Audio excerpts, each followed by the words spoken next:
obrigado por terem respondido a este convite de estar no Festival Acró. É a segunda edição que nós estamos a fazer aqui na ilha de São Miguel. O tema que vou tratar é a consciência humana e universal. E é um tema, devo dizer, que considero muito enigmático. Ou seja, apesar de, obviamente, ter lido algumas coisas, ter investigado, ter refletido, parece que quanto mais refletimos sobre este tema, mais enigmático ele nos parece. Mais inextricável parece o problema da consciência. Como se o problema fosse um problema, a consciência fosse um problema para resolver e nós quiséssemos resolvê-lo. E às vezes já me pensei se realmente deveríamos considerar a consciência como um problema a resolver, ou seja, que devêssemos explicar, ou se simplesmente, em vez de uma explicação, o problema requisitasse uma experiência, uma experimentação, um contacto direto. E esse contacto não é feito por explicações, não é feito por raciocínios, por encadeamentos lógicos de ideias, por leituras.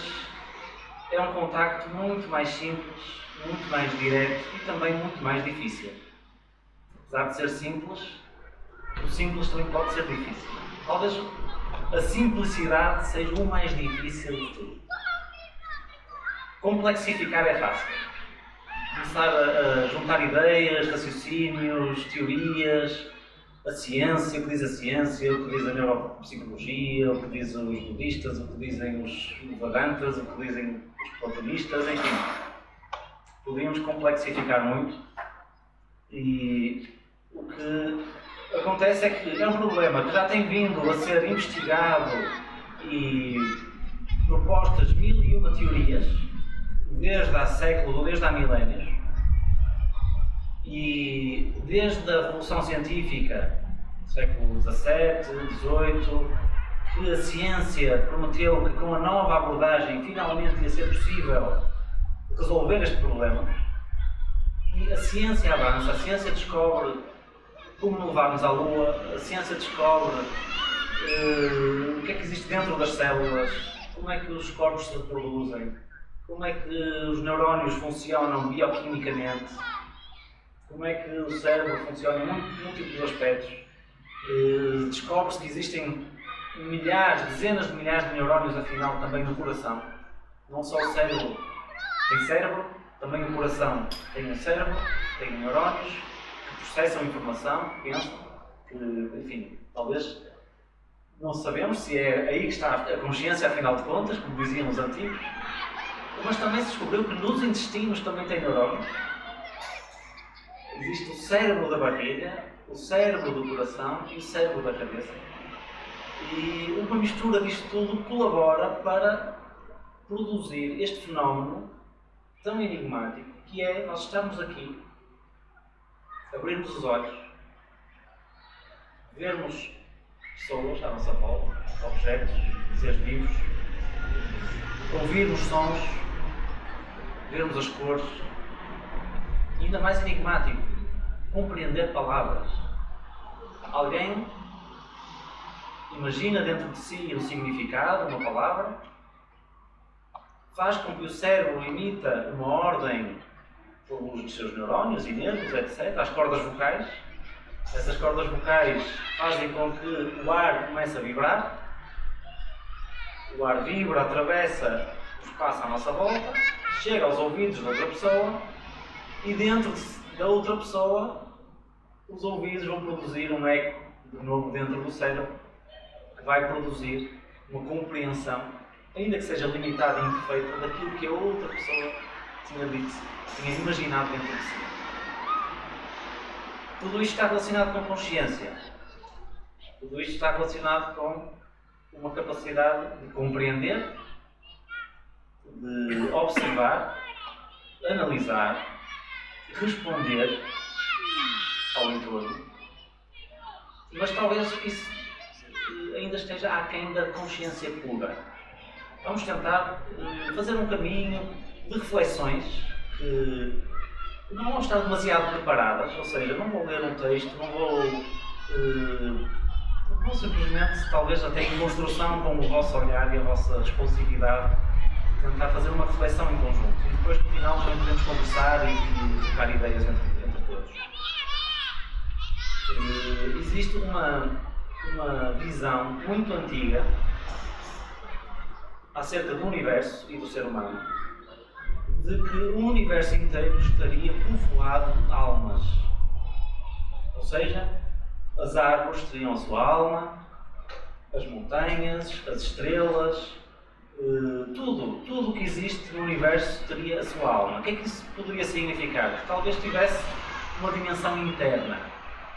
Não só o aspecto superficial, aparente, material, mas também uma dimensão subjetiva, interna. Um eu interior, um ser interno por trás desses objetos naturais. E, como dizia, com a revolução científica, essa visão do mundo, de que o mundo está povoado de alma, que talvez exista uma alma cósmica que abarca o universo inteiro, essa visão do mundo foi sendo substituída por uma visão mecanicista da existência e materialista também, ou seja, em vez de existir a matéria, os seres, cada um deles com a sua alma, a alma foi sendo deixada de lado e a ciência foi se debruçando sobre o estudo da parte material e pretendeu explicar todos os fenómenos, todos os seres vivos, todas as leis do universo, todos os movimentos dos astros, tudo com base em leis físicas. E essas leis são cegas. Ou seja, não há uma consciência a guiar, uma inteligência a guiar esses processos. Simplesmente existe uma mecanicidade a cumprir como no relógio as engrenagens, fazer com que tudo se mova num encadeamento completamente lógico de acordo com as leis da natureza. Essa visão do mundo produziu esta ideia de que existiu uma evolução do universo, da matéria do universo, mas toda a evolução foi completamente às escuras, sem consciência, sem noção da finalidade onde ia chegar, sem haver um objetivo prévio, e que só em algum momento da evolução da matéria, num planeta perdido nos arredores de uma galáxia diminuta na periferia do universo, num planeta encontrou um pedaço de matéria, a que se chamou cérebro humano, onde essa consciência finalmente floresceu. Ou seja, de um universo escuro, sem consciência, sem luz interior, sem alma, por um encadeamento caótico, ou acaso pelo menos, de choque de átomos. Esses átomos foram chocando, até que, como num ovo, esse chocar deu origem ao florescer, ao nascimento da consciência humana. E finalmente temos consciência no universo. Finalmente existe, depois de milhões e milhões e milhões de anos, finalmente agora existe consciência no universo que estava escuro. E, claro, essa é uma visão que, apesar de dominar grande parte dos paradigmas contemporâneos, científicos, em todos os aspectos, é que nós aprendemos nas escolas, basicamente. Toda a instrução das escolas, das universidades está apoiada nessa visão. Esta visão tem pontos que foram arbitrariamente decididos assim, sem nenhuma comprovação de que tenha sido assim. Não há uma prova, ainda não existe essa prova de que o cérebro consiga produzir consciência. Porque a transição entre um pedaço de matéria e aquilo que nós sentimos dentro de nós, aquilo que nós vivenciamos no nosso mundo interno, onde é que está a ponte entre a matéria cérebro e a vivência consciente interna, essa transição ainda não foi resolvida. É o que se chama na filosofia o problema duro da consciência, the hard problem of consciousness. E é duro, porque todos os filósofos consideram que é uma coisa que é muito difícil de conseguir relacionar a parte objetiva do universo, da matéria, da existência, que é o cérebro, Porque nós, quando abrimos o cérebro, não vemos a consciência, vemos matéria ali a funcionar, reações químicas, bioquímicas, analisamos tudo de forma objetiva. Apenas conseguimos aceder à consciência quando mergulhamos para dentro e vemos o que é que isso corresponde.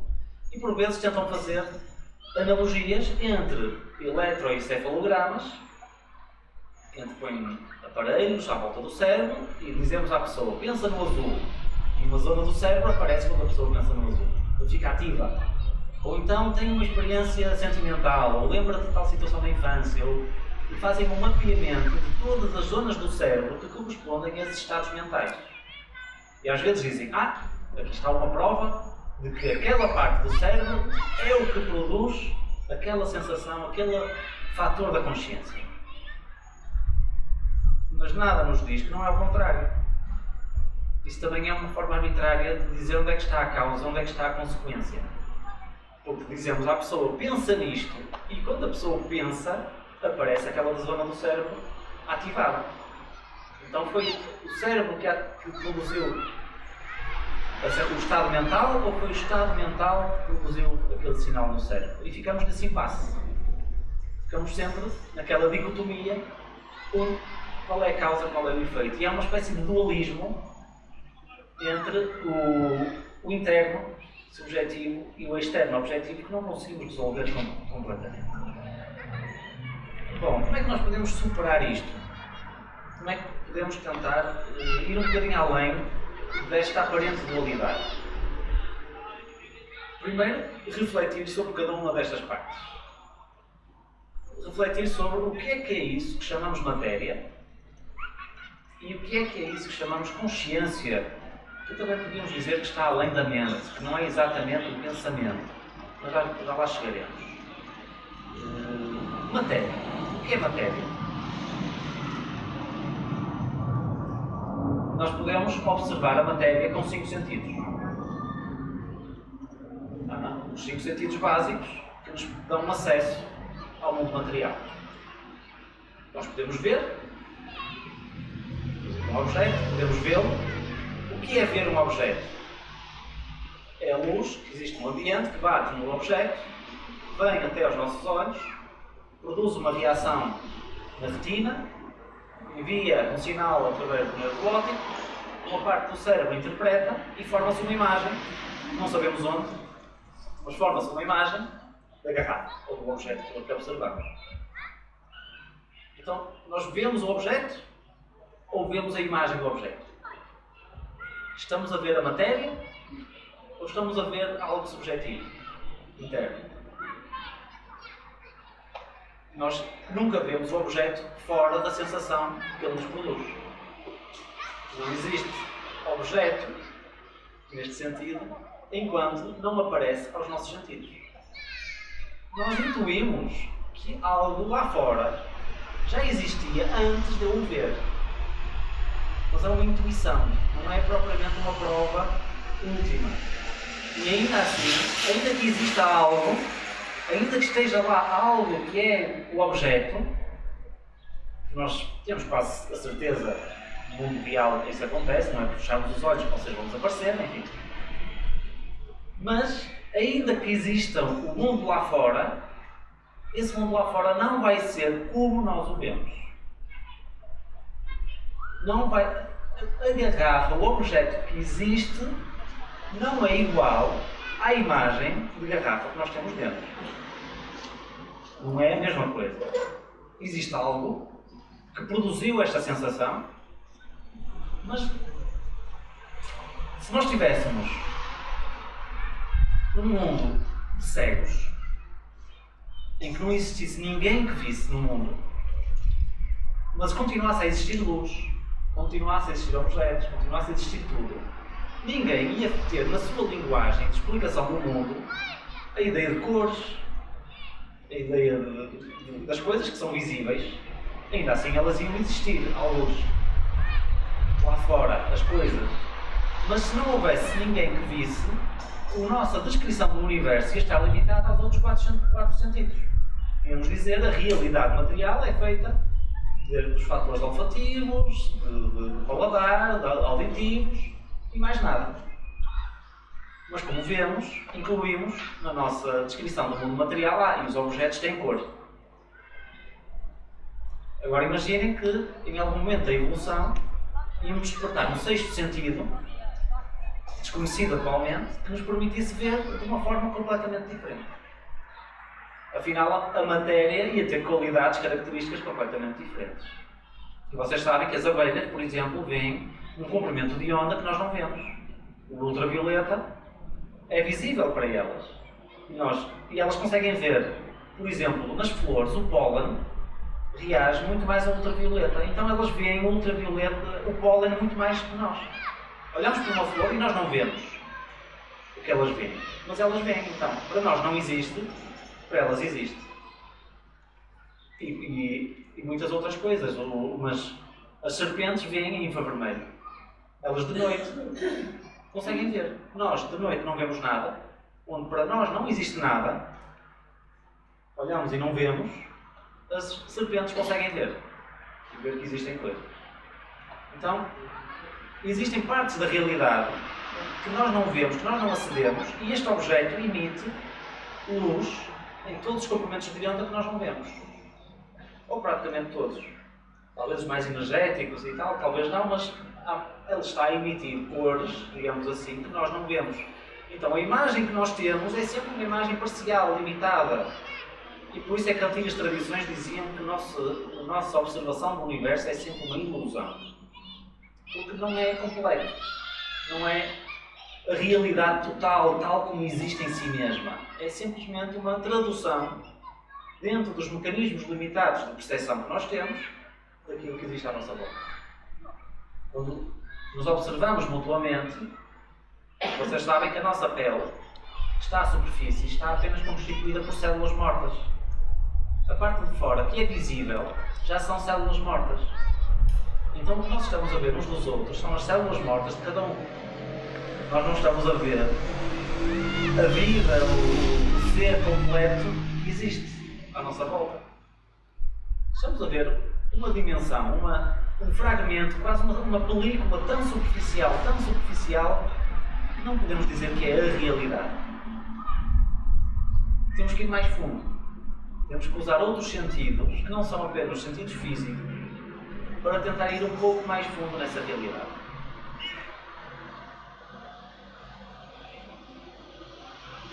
Não sei se há aqui alguém que gosta de ciência contemporânea, física quântica, essas coisas. Já tenha lido assim alguma coisa sobre isso? Vou só partilhar uma coisa da física quântica que acho que é interessante. Porque a ciência pretendeu descobrir todos os enigmas. Era um bocado a promessa desde o século XIX. No final do século XIX existiam pessoas, cientistas, que diziam que estávamos no limiar de termos descoberto tudo. Não era preciso mais centros de investigação, porque já estava quase tudo descoberto, já não ia ser preciso mais investigar mais nada. Mas no início do século XX vem uma grande revolução com a física quântica e várias disciplinas associadas a isso. E começou-se a descobrir que aquilo que nós imaginávamos que era a matéria, que era constituída por átomos, como é que nós imaginamos os átomos? Pequenas bolinhas, como se fossem bolinhas de bilhar, diminutas, que andam a chocar umas com as outras, a bater umas com as outras. E às vezes se ligam e se fazem moléculas maiores, mas imaginamos como pequenas bolinhas muito localizadas no espaço. Ou seja, a bolinha ou está aqui, ou está aqui, ou está aqui. O que a física quântica descobriu é que afinal não há bolinhas. A matéria não é feita de bolinhas, nem os átomos são bolinhas. Pelo menos eu destruí essa ideia, mas nem os eletrões, nem os prótons, nem os neutrões, nem os átomos, nada é feito de bolinhas. O que a física quântica diz que são ondas. São ondas. Ou seja, esta partícula, se imaginarmos isto como uma partícula atómica, ou subatómica, um eletrão, etc., ela não está aqui, ela está aqui. Há uma onda que se move. E nessa onda a mover-se, nós não conseguimos identificar o sítio exato. Porque uma onda é isso que difere de uma partícula. Uma onda está espalhada no espaço, enquanto a partícula está localizada no espaço. que é que acontece? Quando nós não a vemos, quando ainda não há ninguém a observar essa partícula, ela é onda. Comporta-se como onda, desloca-se como onda, interagem umas com as outras como ondas. Já viram ondas no mar ou na água interagir umas com as outras? Elas não chocam, elas interagem. Há algo que se chama na física de interferência entre as ondas. Interferem umas com as outras. Mas quando duas ondas vão chocar-se, passam uma pela outra e depois continuam. Enquanto que duas bolinhas chocam e desviam-se. As ondas não, elas simplesmente passam e continuam a mesma trajetória. Tem um comportamento completamente diferente, a onda da partícula. Então a onda está espalhada e a onda não é só no espaço. Isso é que é o grande avanço da física quântica, também foi este. Não é só espalhada no espaço, a onda está espalhada no tempo. Ou seja, não está só no presente como a partícula. Ou seja, quando nós medimos a posição de deslocação de uma partícula e dizemos naquele instante preciso estava aqui. Quando falamos de ondas não podemos dizer isso, porque ela, naquele instante preciso, ela está em vários sítios e aquele instante preciso já não existe propriamente na física quântica. Já temos que dizer, naquele intervalo de tempo, entre um bocadinho antes e um bocadinho depois, naquele intervalo estava mais ou menos por ali. E é isso que gerou-se depois o que se chama princípio da incerteza. Então há aqui um filósofo, Alfred Whitehead, que é um filósofo do início do século XX, que era matemático e filósofo. Portanto, ele conseguiu ser um dos primeiros filósofos a compreender a física quântica. Porque a filosofia demorou até apanhar os físicos. Os físicos deram um salto tão grande que os filósofos não tinham as ferramentas, conhecimentos matemáticos, da física, etc., para ir acompanhando esse desenvolvimento. Mas ele foi dos primeiros, porque ele já era filósofo e matemático ao mesmo tempo. Então a conclusão que ele chegou foi que ele tentou relacionar a física quântica com a consciência e disse algo muito interessante. A matéria, o lado objetivo, pertence ao passado. A mente pertence ao futuro. Então que em cada partícula, em cada átomo, em cada eletrão, em cada ser, a sua parte material, podemos dizer, o seu cérebro, é como se fosse a dimensão passada. Quando nós vemos, já passou.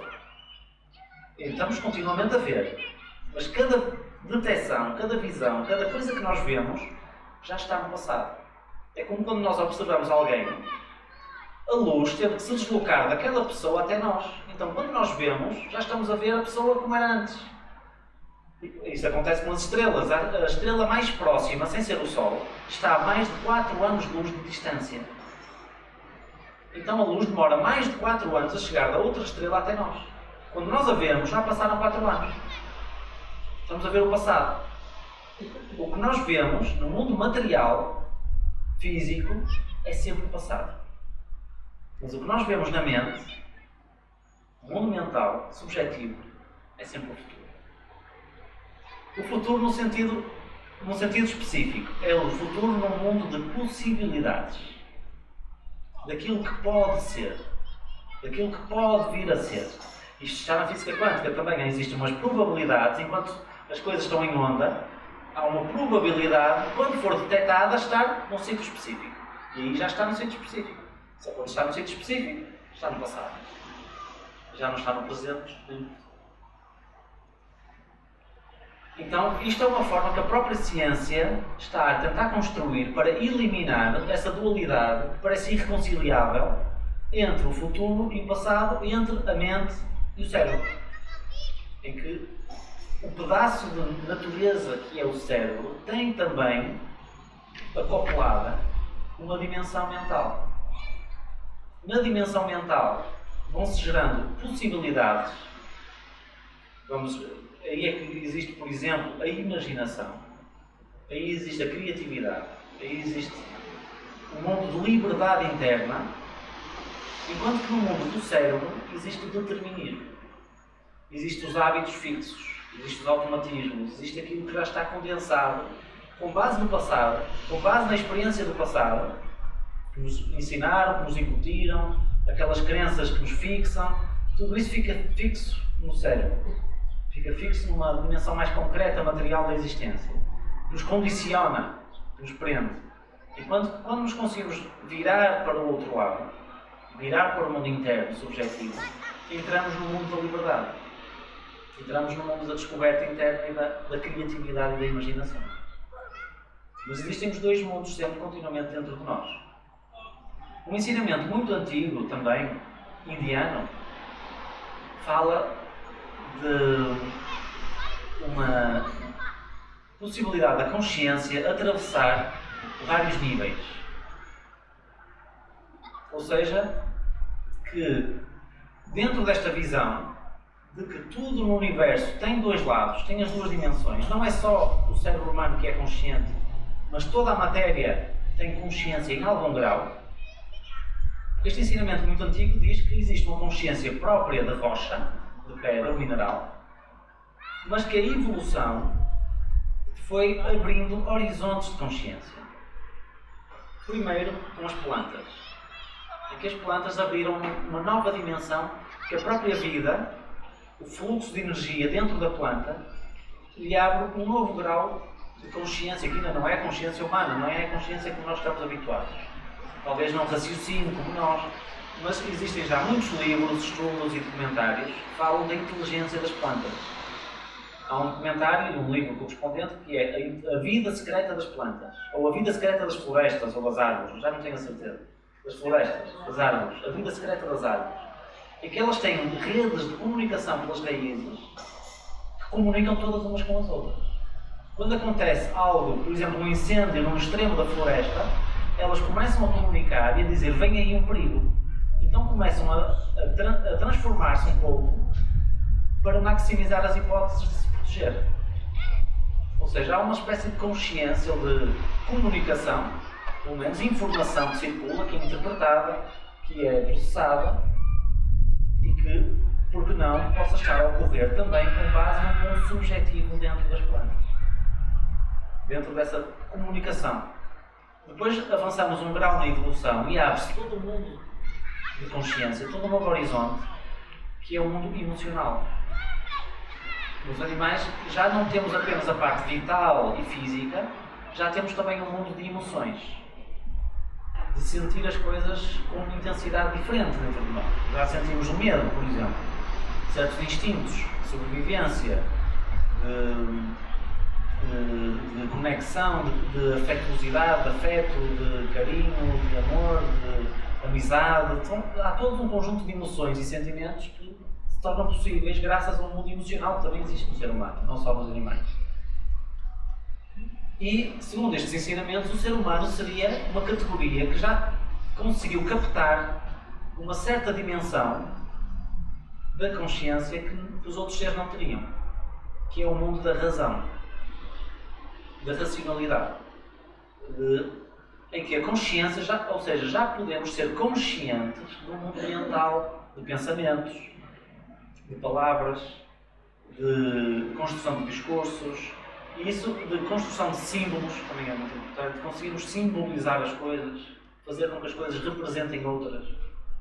Enquanto a emoção é algo muito concreto e do momento, acontece algo e eu sinto daquele momento, o símbolo permite representar, permite tornar presente o que está ausente. Permite lembrar situações, evocar situações completamente distintas do momento presente. Conseguimos trasladar-nos tanto para o passado, muito mais para o passado. Por exemplo, com base na história, o ser humano constrói história, deixa uma memória coletiva, escreve e conta de geração em geração. Enquanto em alguns animais isso existe uma transmissão, mas é muito mais rudimentar. A maior parte dos animais nasce já com os seus instintos suficientes para conseguir desenvolver-se dentro do meio em que nasce. O ser humano precisa de uma educação que dura longos e longos anos até conseguir desenvolver as capacidades plenas do que é a consciência humana, propriamente humana. Precisa de uma tradição, precisa de algo que é transmitido através de símbolos, através de escrita, de livros, de imagens, de símbolos que representam coisas que já não estão aqui. E segundo estes ensinamentos muito antigos, a evolução não acaba aqui. Haveria níveis, horizontes futuros ainda a conquistar. Algo que ainda o futuro nos aguarda. Há informação sobre isso, mas não vamos entrar agora nesse ponto. Vamos apenas partir do que nós temos, e queria também trazer aqui alguns elementos práticos e quem sabe fazer alguns exercícios que possamos experienciar de forma prática o que é isto da consciência. Mas vamos dentro do que é o ser humano agora, tratando desta parte da consciência humana, nós constatamos que toda a consciência se produz a partir de um centro. Ou seja, cada um de nós é um centro. Cada um de nós é um centro do universo. Tudo o que nós observamos ocorre na periferia deste centro. Todas as informações, todos os diálogos, observações, interações, relações ocorrem a partir deste centro que nós decidimos chamar eu. Decidimos chamar o eu sou este centro. Acontece comigo, acontece a mim, ou à minha consciência. Algo próprio, individual. E até às vezes consideramos como separado. O outro, o mundo. E há aqui duas realidades. A partir desse centro, cria-se uma dualidade que é o eu e o outro. O dentro e o fora.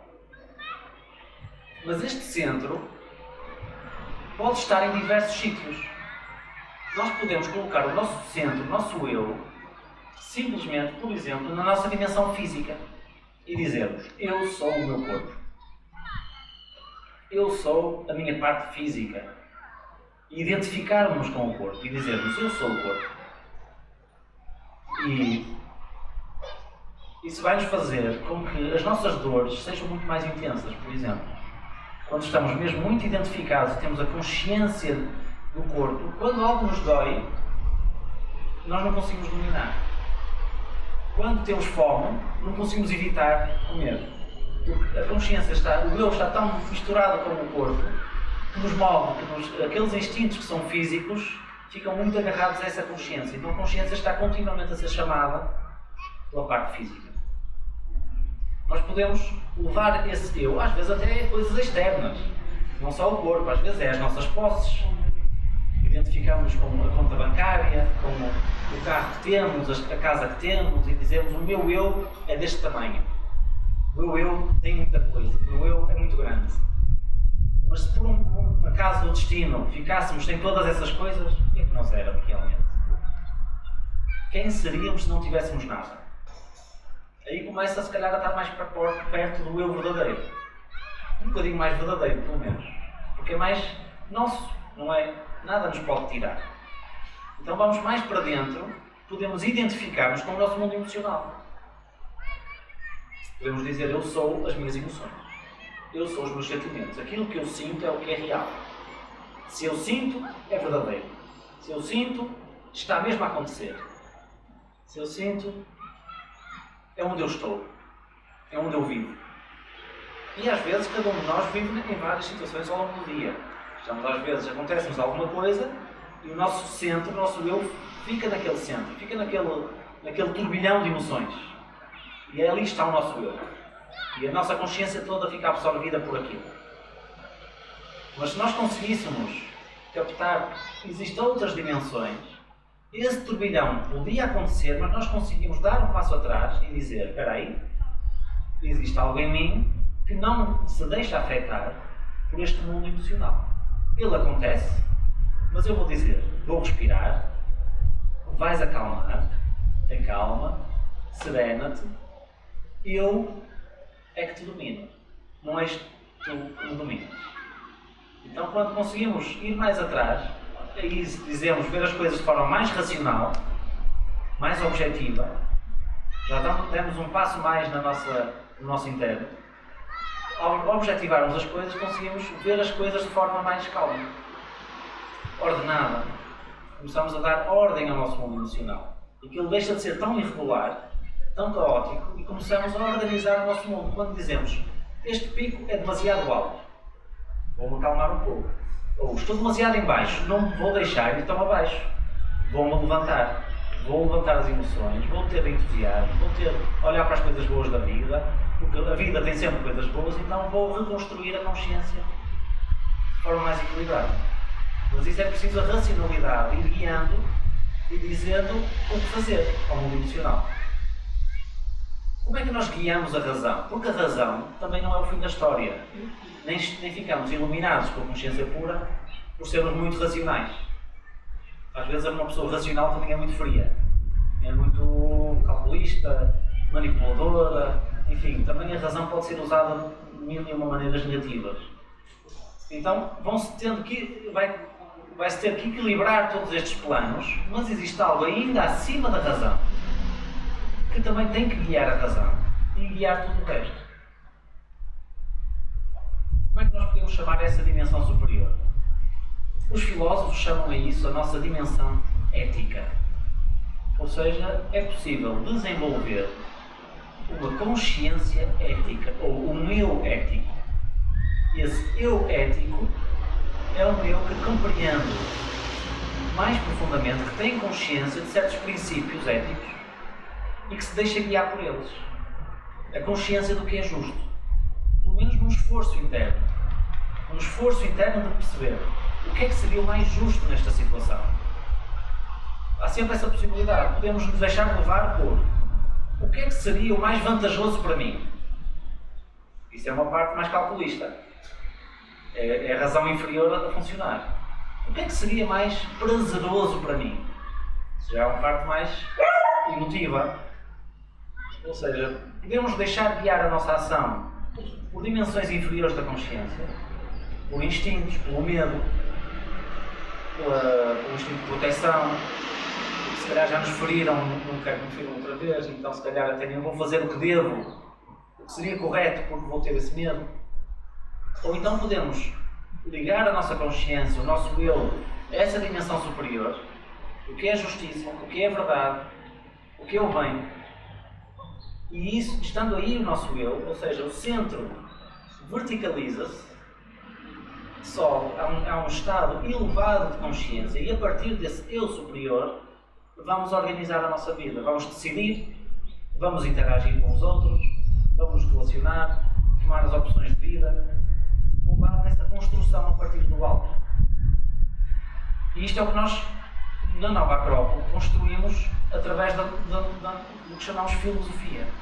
Filosofia é esse virar para dentro, conhecermos a nós próprios, conhecer esses motores, quais são as forças que puxam a nossa consciência para um lado e para o outro, que nos desfragmentam, que nos distraem, que nos desviam do que é realmente importante.